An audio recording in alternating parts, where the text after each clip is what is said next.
నిండు పున్నమి లాంటి రాష్ట్రాన్ని అమావాస్య చీకట్లు కమ్ముకున్నాయి. ఆడపిల్లలు అర్ధరాత్రి స్వేచ్ఛగా బయటకు తిరిగే ఈ దేశంలో ఒక్క ఆంధ్రప్రదేశ్ మాత్రం ఎటుపోతోంది?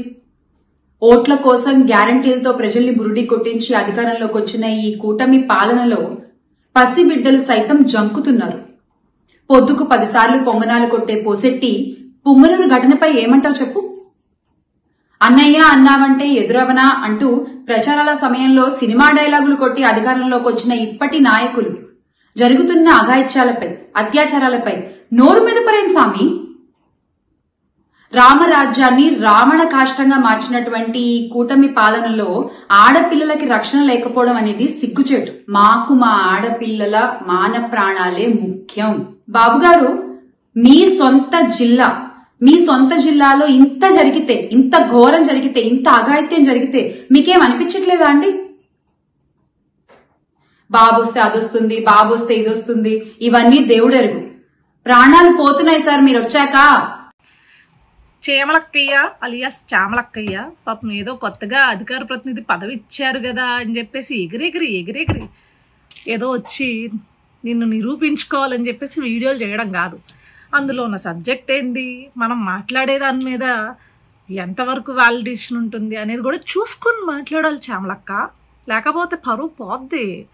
మేమేదో చాలా ఆనందంగా నీ ఐరన్ లెగ్ నువ్వు ప్రచారం చేసిన ప్రతి చోట ఓడిపోయింది, ఇలాగే నువ్వు 10 కాలాలు చల్లగా ఉండి అదే పార్టీలో ప్రచారం చేసుకుంటూ ఉండాలని మేము కూడా ఎక్స్పెక్ట్ చేస్తున్నాం.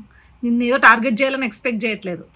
సరే, ఏదో అధికార ప్రతినిధి ఇచ్చిన వెంటనే పాపం ఆతృతగా వచ్చేసి నువ్వు నిరూపించుకోవాలి అని చెప్పేసి ఒక వీడియో చేసాం. అందులో ఏమన్నామంటే, చీమకు కూడా బిచ్చం పెట్టని తండ్రి కొడుకులట.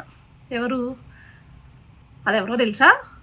నేను పుట్టి బుద్ధి ఎరిగిన దగ్గర నుంచి, నాకు రాజకీయాల గురించి తెలిసిన దగ్గర నుంచి ఏదైతే నువ్వు పార్టీలో ఉన్నావో ఆయన గారు కావచ్చు, ఆయన తండ్రి గారు కావచ్చు, గవర్నమెంట్ తరపున కాకుండా, అంటే గవర్నమెంట్లో ఏదన్నా పథకాలు కానీ పెట్టారేమో తప్పించి గవర్నమెంట్ తరపున కాకుండా ఏనాడు సొంతంగా వాళ్ళు ప్రజలకు చేసింది కానీ లేకపోతే ప్రజలకి పెట్టింది కానీ ఏనాడు ఈ రాష్ట్రంలో ఉన్న ప్రజలైతే చూసింది లేదు, కనింది లేదు, వినింది లేదు. కానీ ఇక్కడికి వచ్చేసరికి నారా భువనేశ్వరి గారి ఆధ్వర్యంలో ఎన్టీఆర్ ట్రస్ట్ ద్వారా ప్రతి ఏటా కొన్ని వందల వేల జీవితాలు బాగుపడుతున్నాయి. ఎన్టీఆర్ ట్రస్ట్ ద్వారా చదువు చెప్పిస్తున్నారు చదువుకోలేని పిల్లలకి.